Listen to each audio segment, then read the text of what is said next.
I think opening this door should open up the one below, which was where we got that green. Yeah, that gray was door. room number 10 that I mentioned before. Yeah. That is the water purification plant access or something off the top of my head. Which I suppose we are in probably that plant right now. Yeah, makes sense. I'm checking. It's room number 9. 7.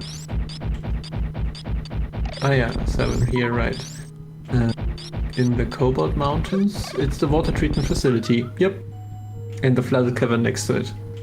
Probably shouldn't have a randomly flooded cavern next to your water treatment facility, but I'm not a space pirate architect. Well, you can actually see there's a very faint water layer over top, but being used purely as visual. And in the background, one that goes down the other direction. I mean, that's cool. Yeah.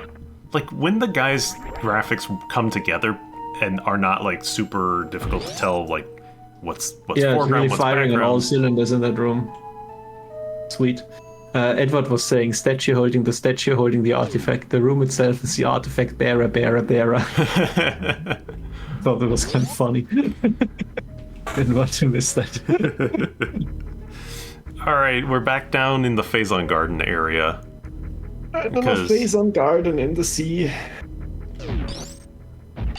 Oh, what's wrong with your pallets, little buddy? Did you need them? As a stepping stone? Can I freeze that guy? No. You're gonna single tile grapple and you're gonna like it. I am absolute god awful at the swinging in this game, by the way. This is something, every time I replay Super Metroid, I'm like, Jesus Christ, I hate grappling. I cannot do it. I don't understand it fundamentally. And so if I were to make a hack, I just would not put the grapple in like this. Ooh. Oh. Excellent. Nice. Oh, second row. It always feels like such an accomplishment.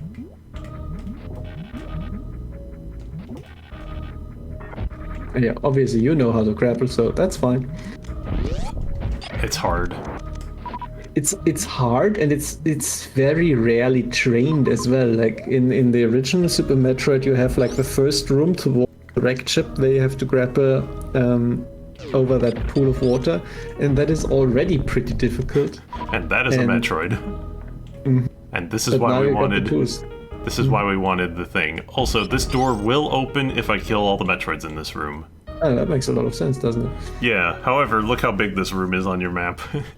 It's the one with 2. The big one with 2 on the bottom. Oh my god. There's like 6 or something in here, 6 or 7. That's the biggest room in the game. Yeah, pretty much.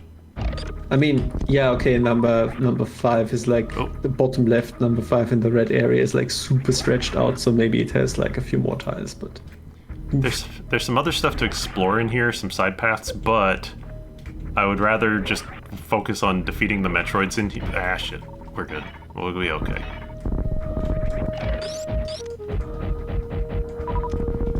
I would rather focus on defeating these guys first. Yeah. Do they stay defeated? Yes. Or do they just open the door? They might come back. I cannot remember. What hurt you? The floor. Ah, sure. That's obvious.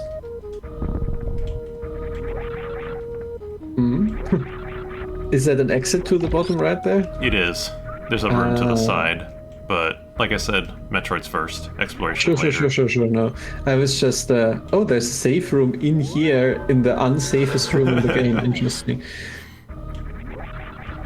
Well, it's very deadly. Very nice, actually. Purple Death, Metroid. I think the amount of times you have used to get items with the grapple must be like 1,000 times more than any vanilla Metroid player has ever done. Sometimes it's worth it.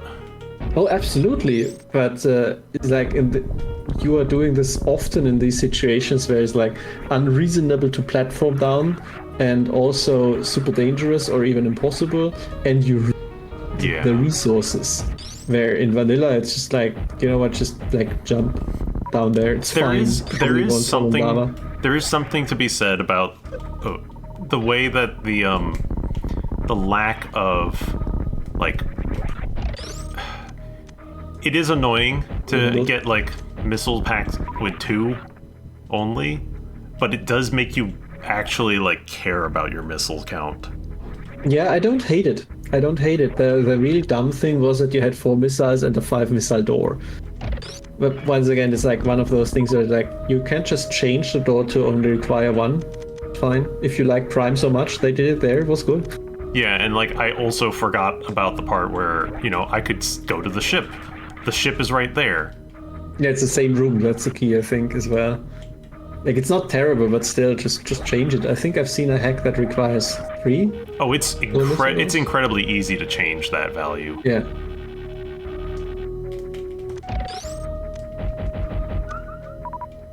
That's where this is one of those things where, like, sometimes you need to take a step back from how the game has always handled these things and think, is this still a good thing to do, to emulate, or do I want to do my own thing that barely changes the game? Oof. And makes it just better. Very nice. I think you could put me in this room, just like the save station at the bottom, and none of the Metroids killed, and be like, have fun. And I would be there for an hour going like, I can make this jump, I guess. Oh god, how does the grapple work? No, I got eaten by Metroids again! Hey, there we go, door's open. Ah, you did it, nice. Oh yeah, just this. Sure.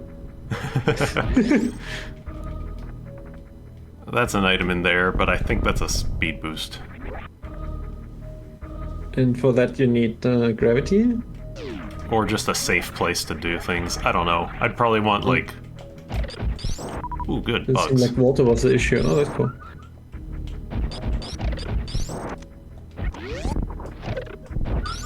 I don't know what the driller dudes up there were doing, but, you know. They were drilling and chilling. That green door opens up one of the gray doors we saw earlier. So that's another connection very made. nice. Cool. It's like Dark Souls. Yeah. Ha, second time I said this game is like Dark Souls. A crate? Oh. Or is Dark Souls like Metroid? I mean, Dark Souls is basically a Metroidvania. Yeah, I know. Mostly just the first game. Yes. Okay, this crate has about double health, maybe triple health.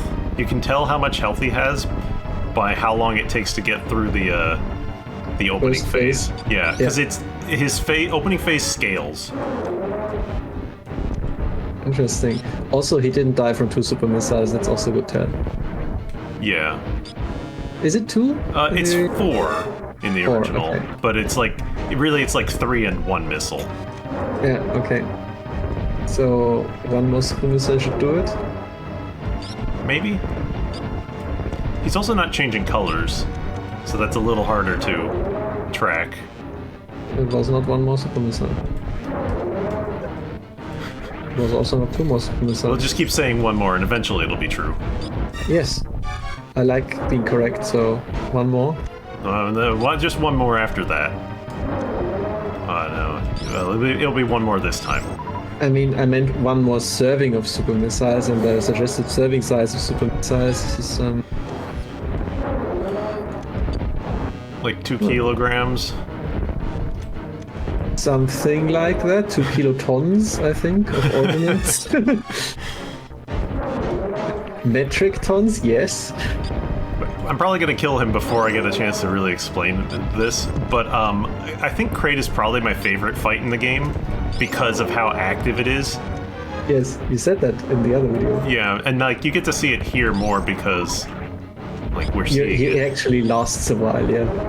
And like it's not that hard, but at least you gotta keep moving around, you gotta jump, you gotta make some aimed shots. It feels like a designed boss in a way that others are not. It's like they spent a lot of effort on making this happen and the big size of the room and so on. And then for other bosses, they were like, it just flies from left to right. Oh, there's the high jump boots. That makes 2 shoes that we've stolen. Yeah. It's so consistent. Now I jumped too high. Design language. Fine, I'll do that. The physics, they're betraying me once again. Also, like Ridley, for example, it's just like the Ridley isn't doing much in the way of being a boss with a pattern. Yeah, he's got like 2 or 3 different things that he'll do at any given time, but he just kind of chooses them randomly. Like he's There's got like his a dog swoop, that just does things. he's got his swoop, he's got his tail bounce, he's got his fireballs. Yeah, tail bounce is iconic at the very least. Yeah, but it's kind of like the But- move that I hate the most, I'd say. Yeah, it's annoying. I want to explore down below, but Isn't it? I think it would be smarter for me to go over here and go to that area where the spring ball was. That one jump where you had to use the door transition underwater, that's too far off by this point, right? Oh, we're gonna do that too, but the one that I'm thinking of is there's a. Oh wait, hang on. I have evasion. I keep forgetting I have it. Right. I also didn't consider it at all. Like, I didn't even comment on it after you got it. I keep attacking things more than I do trying to just avoid them. I mean, if you are not full on missiles, makes sense. Yeah, but I have a lot more health now. I have a lot more resources. It's also a very interesting thing that I sometimes think about game design wise is how do you encourage people to actually deal with your enemies? Because in many games, like the enemies have a chance to drop health, like in Mega Man, for example, or weapon energy. But if you are full, then often you're just putting yourself in danger by fighting the enemies for no real reason, because you might get hurt and then they might not drop health. Right? Yeah, and I know that And if that's they been are one of not the. actively in the way, then why fight them? And that was exactly the problem that you run into with like the recent Paper Mario games was, well, why am I bothering to? Whoa, hello, that one's alive. Ooh. Why am I bothering to fight this enemy? Because all I'm gonna get out of it is resources to fight enemies in a lot of cases, since they did away with levels in some of them. Yeah. Also, the fights can be really tedious sometimes. I played some Origami King. I didn't finish it because it's just like, what am I doing here? I really enjoyed Origami King overall. I didn't play Color Splash, and I didn't play Sticker Star. I started Sticker Star, and I didn't enjoy what I was Well, getting. everybody hated that one, like, Yeah. massively, as far as I know. Like, I'm not a big Paper Mario guy, but I got it borrowed Origami hello. King. Oh, these again. By a friend, and the exploration is great. I really like running around and using the 2D powers and then helping people on the map do stuff and Yeah. so on, find all of the confetti. But the combat is so bad. I don't like it at all. The combat is. I kind of liked it at the start. I kind of got a little tired of it as we went. But broadly speaking, I think the game is pretty good, and people there we aren't like won't give it credit because it's got that whole problem. It's not the original. But yeah, the exploration, it's really more like a Zelda game at times. Yeah, that's cool. I haven't actually played the original Paper Mario yet. I desperately want to rectify that, but it was just a series that was completely under my radar at some point. I got it on the list of games that I want to try out with my wife, because I always play games for her and she watches. It's a great That's fun. situation. I'm in the middle of doing that with a friend of mine right now, Great. and we just finished Final Fantasy VII Remake. Yeah, we also played that. We didn't like it. I've never played the original, so this was the way for us to both experience the original, like the story. We immediately played the original afterwards because it was like, I think the original is better, and we both agreed on that after doing that as well. Metroid. Oh, I Metroid. bounced myself back into it. Oh, that's terrible. No, power bomb it and kill it instantly, like in Prime. Come on. Yeah, really. By the way, NGDBSS was asking, have either of you tried playing Cosmic Star Heroine? I don't know what that is. I don't sorry. either. I've never heard of that. Elaborate. Again, you got hit by something. I think I ran into Phazon thorns. I Of don't course. know. We'll go with that. It sounds. As everybody knows, something that is highly radioactive only hurts you if you touch it. Yes. I'm a scientist. I got a PhD. It sounds like science to me. PhD, yes. No, touching the well. Wow, yes. Extremely STEM Lord voice, and it's not in social sciences, you know? Wow. Me over here with my BS. And my BS.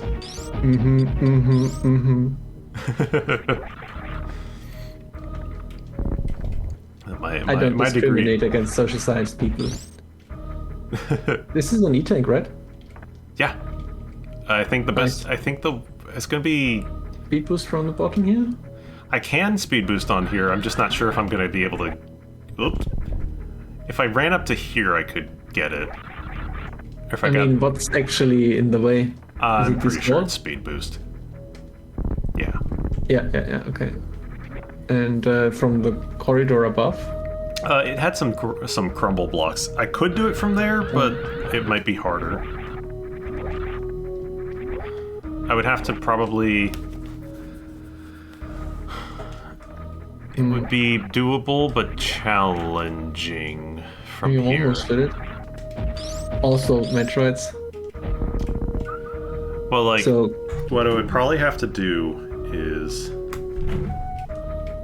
like, yeah. ooh, Ooh. that might do it. Oh, the Hey. man, the legend. Excellent. So NGD BSS did elaborate in the meantime. Cosmic Star Heroine is a turn-based RPG with Super Nintendo aesthetics, but the particular thing he always always loved about it is that all encounters are curated. So you never hit any sort of fatigue when going from one encounter to the next because each one is distinct. That sounds really good. One of the few things that are actually good about Final Fantasy 13. Kind Right. of worms. To start talking about that, in my opinion, with the exception that they screw that up as well because you very often have like, here are 2 wolves. Next encounter, it's 1 wolf. There are Like, 2 wolves inside you. yes, Both of them are both dealing them. damage. Yeah, both of them the game over you if they kill the party leader. But yeah, it's like, okay, so why would you put 1 wolf after the 2 wolves? Like, you already beat the 2 wolves, right? And I started replaying it recently because I wanted to find out more of the later game stuff because I only like finished it normally, and I do like the combat system and it's not screwing you over actively. But I did notice that you don't actually have to fight every encounter. It's like I learned this from speedruns. You can just dodge a lot of them. And then if you do, the game suddenly becomes a lot more enjoyable. Because you're not like, oh, but I really should fight every enemy because I'm wasting XP. And it's like, it's fine. It's capped anyway. Just run. Just play the You game. don't need to fight the 5th 2 wolves encounter in a row. And I wonder if they actually designed it that way. It's like, okay, so at some point you're going to fight 2 wolves, but this one here is easy to dodge, so you're only going to fight the 2 wolves once, right? Pardon me, meme. But of course, when I first played with my buddy, he was like, so we need to power game, right? We need to fight every encounter, or we're wasting drops and stuff. And it's like, that's probably not how they intended it, but they communicated badly. That was a dick move. At least Nobody it can still didn't. get up there. At least it didn't reform. Yeah. Yeah, oh, that's something at least. So do we also have to kill all the pirates to open the door? I thought we Wasn't paying did, but attention. I guess not. Enemies that are just there as obstacles, what a novel concept. I can't believe it. Is that But there's possible? also something that I really like about Zelda games is like you don't kill the enemies for the drops there. It's like, okay, 1 heart, whatever. Usually it doesn't matter, the combat isn't hard. But in any time you're in a dungeon, or often also in the overworld, any room or whatever, it's like killing all the enemies might open a door somewhere, or have a heart piece drop from the ceiling. You don't know, because you've seen plenty of times before.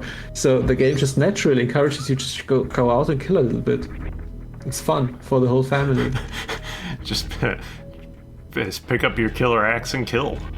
Yeah, exactly. And it's like, that is a brilliant idea to make the player actively engage with your combat.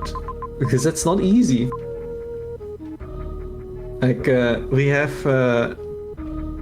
mentioned here in the chat amongst recent Metroidvanias Time Spinner. I played that. I kind of liked it, like aesthetic-wise. I also played that with my wife. We also like watching it and so on. It's a very nicely made game. I actually ended up helping back that game when it was on Kickstarter.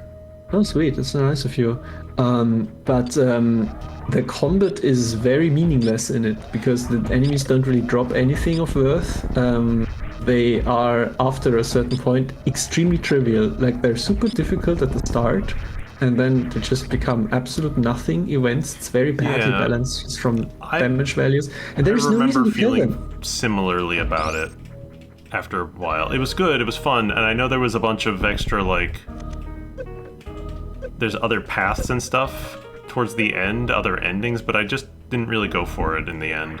I was like, I think I did 2 endings just by reloading a save that worked out, because I got all the requirements for one and the other. Yeah.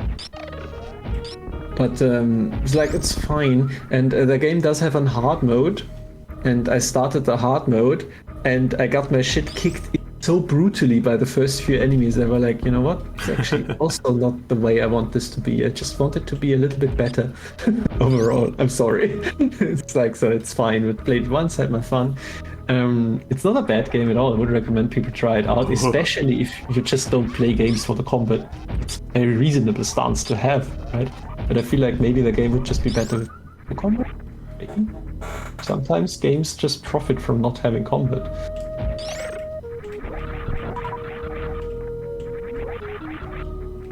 Minimum damage 60, yeah, possible, and you start like with 99, so it's like, Oh, this white thing is not something you have to destroy, okay. Did you just kill them? Yeah, probably just touching them normally just will defeat them, so...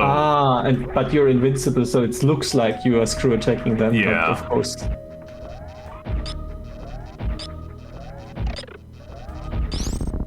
This guy's like, what the hell is going on? Shit. And now you have to kill everybody. Are we back in the same room or is it a different one? I think it's the same room. So you had to kill everybody to open this door. But is it one way? I know these ones stay destroyed. Right, because in this room they stay destroyed, so you can kill everybody after you've come from the top of the room, and then you can return to the top of the room to go through the door. Don't forget there was one to the left in the wall. Yeah, I'm just gonna... Yeah, lower. Yeah, reasonable. Hoop. Ah, that's very nice. You made this look so satisfying. I'm gonna get this guy instead first. Yeah, tactical. The Metroidvania that I found myself kind of disappointed with was Iconoclasts, and I started mentioning it in a video and didn't really get to explain. I explained in a comment to somebody who asked me directly, but like the thing that I disliked about it.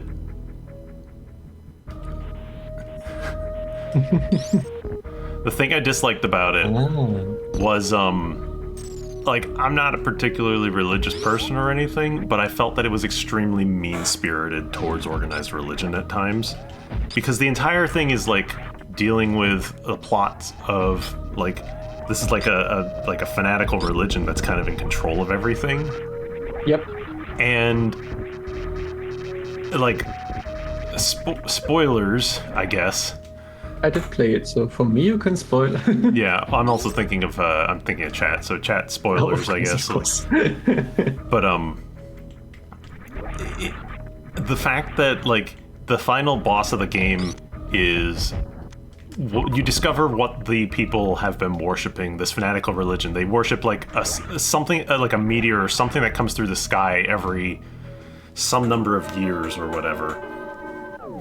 And you discover at the very end of it, after all that's happened, after all the fighting, all the death, all the everything that goes on in the story, that the thing that they have been worshipping all this time is nothing but a space trucker, a big chicken that drives a semi-truck through space, and they just happens to... Man?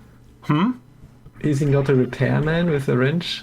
Something I like thought he was servicing the gas station that is the maybe, planet that you are on. but it's like it's just this chicken, Yep. and so it's like looking at everybody and being like, you believe in whatever's up above or whatever, but what if what's up above is just something dumb like this?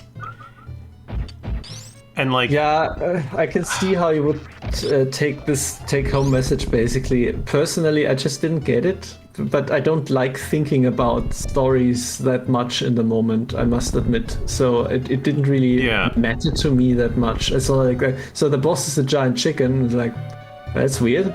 But in my case, it was like, get it. in my case, it was mostly just like, I had already been feeling kind of about the game. And so, I think there's something up there, but I can't figure out what.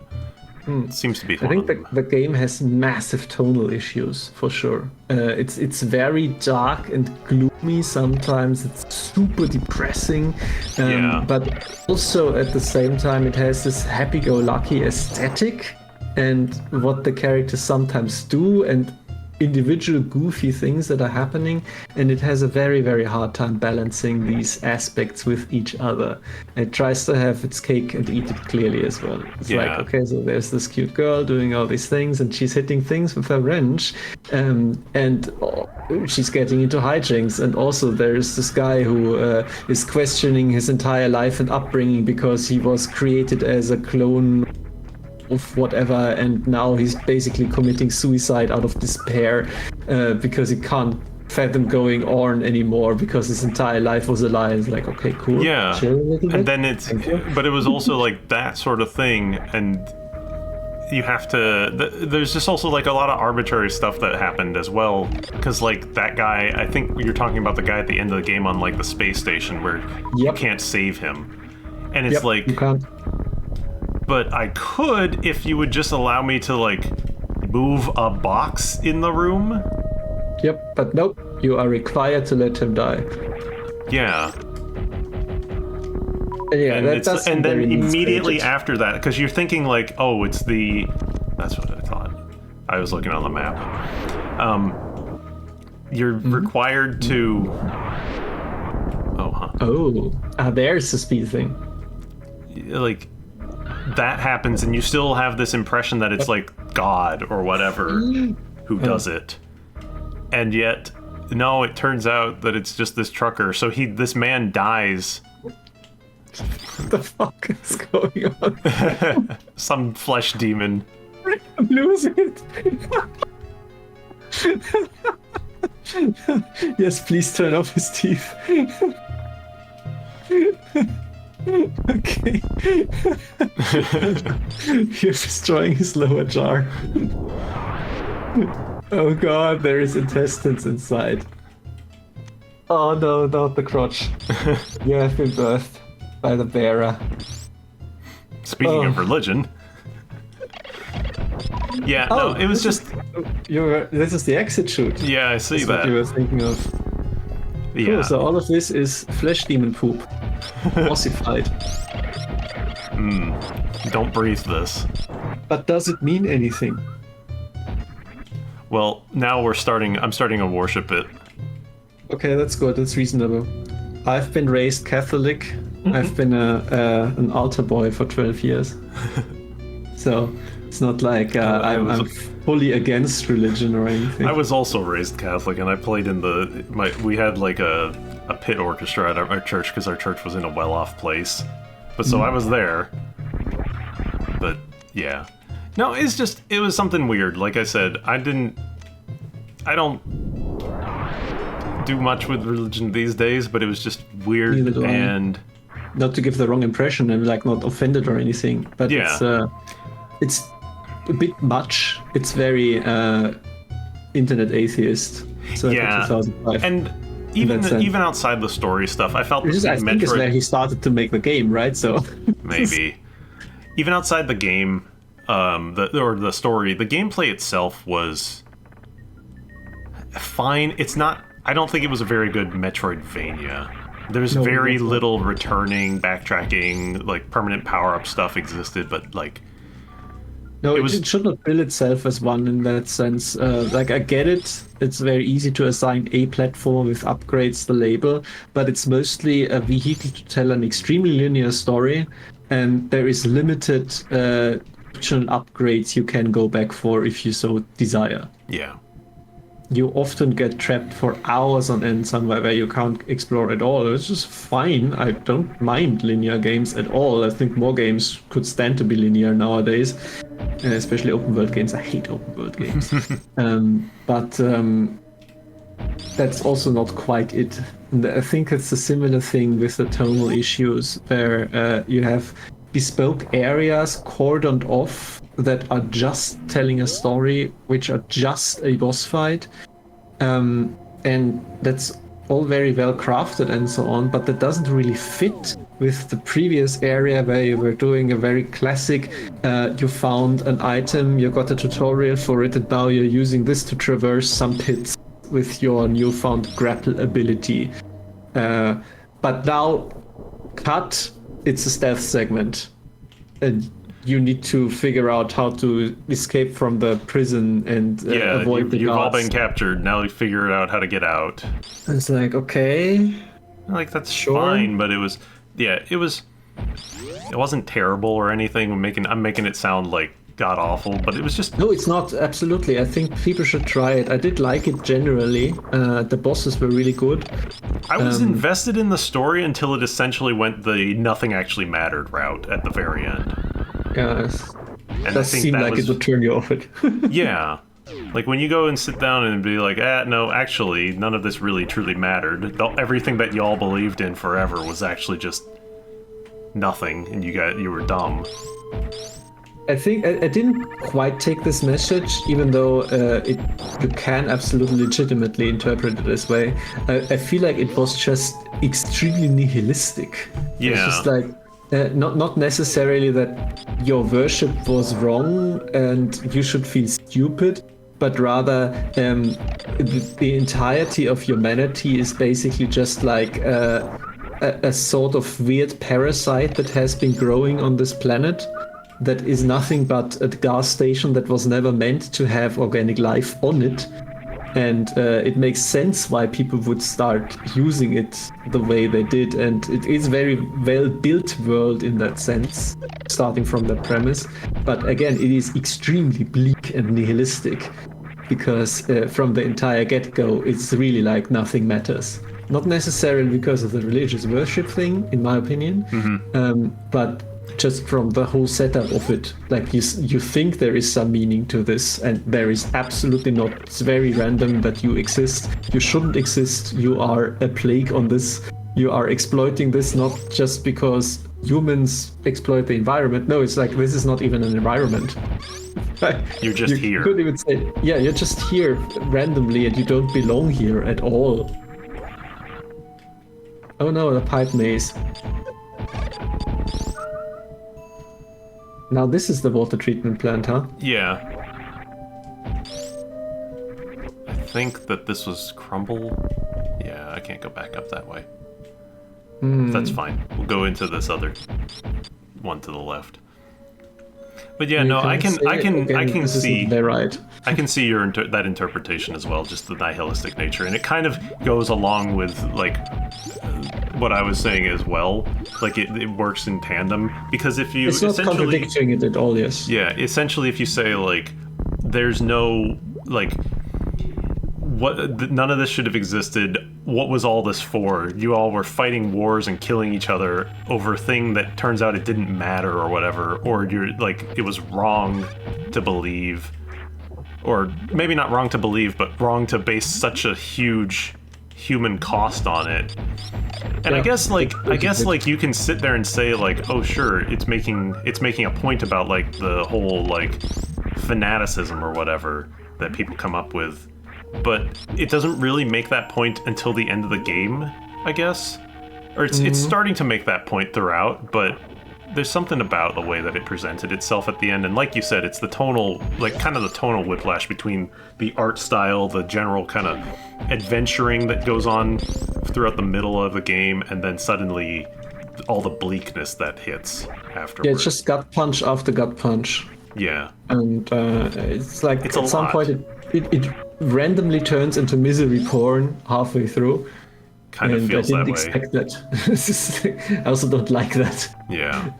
I also think, like, if I understood it correctly, it's a one-person project. It might be. His name. I think I followed him on Twitter when I still used Twitter, and regularly posting sprite updates and so on. And I think it is a one-person project of a Swedish developer who made the game over the course of something like 12 years.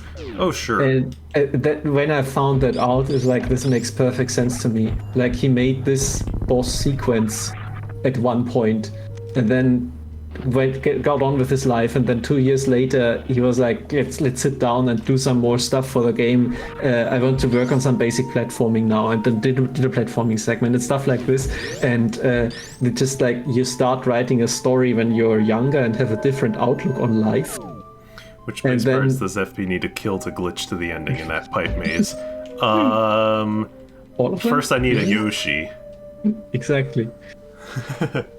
Or is that the Super Mario Brothers 3 reference, where you can do in the pipe maze level? Walk to the credits. I got that reference. Yeah. Oh, we can do this now, right? Oh, that's really cool. It's because of the way gravity ends up working. Yeah, that's really cool to see this abused. I saw the same speedrunner I mentioned who was doing Metroid Impossible attempts with no death, and I think he did it at some point actually.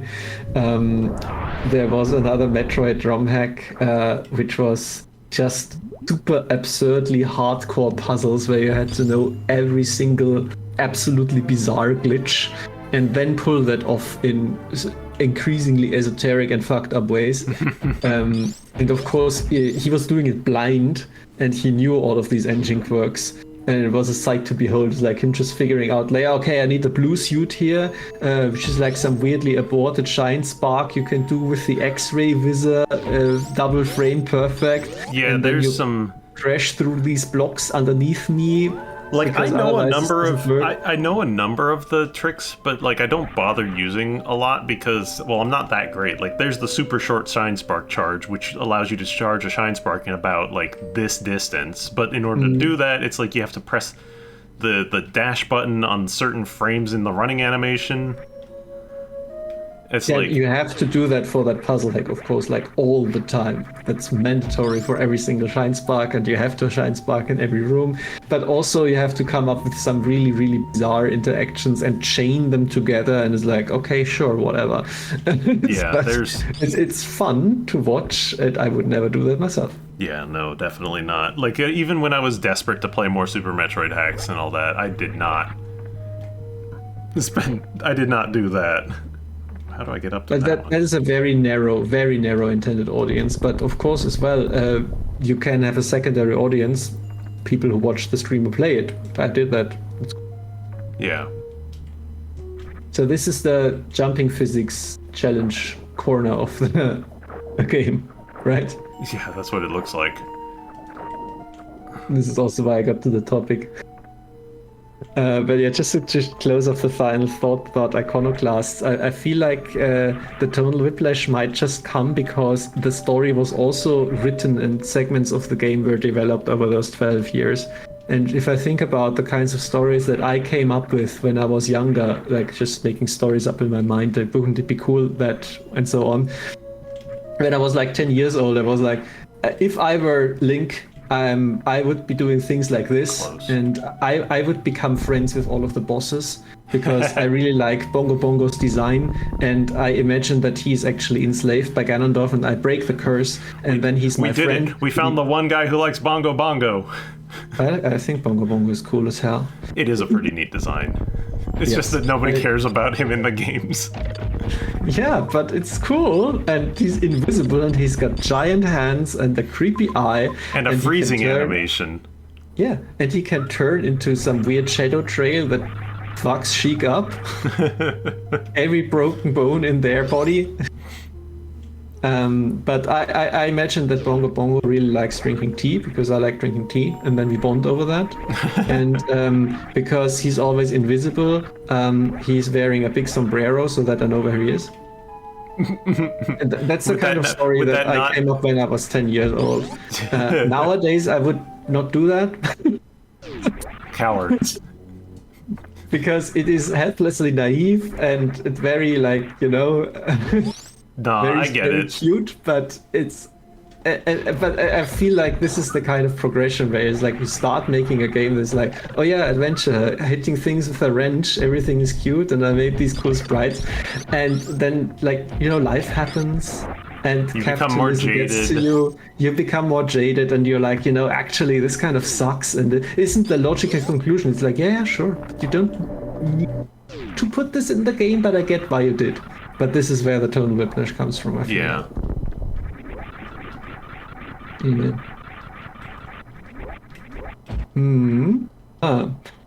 That's kind of fun. It's also kind of annoying if you don't actually have the space jump. It was like, oh yeah, this is like a fun challenge, and I realized you only did this with wall jumps, so it became Yeah, I less don't know fun. if you could get down under there without space jump, honestly.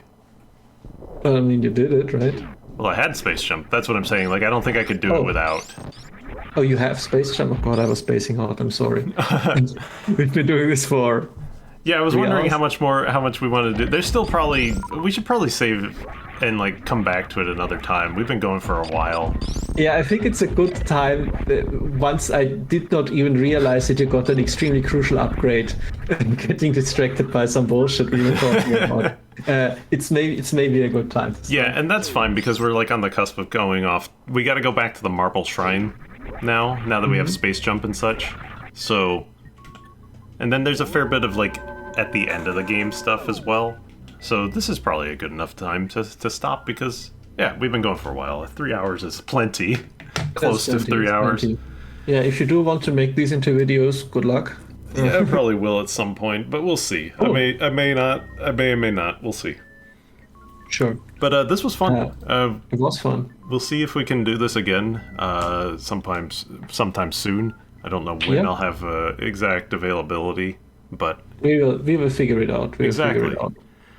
I'm I'm super happy that I got to see more of this. Thank you for the opportunity. yeah, you're welcome, and it was fun discussing just various everything's about the game design and just whatever came to mind.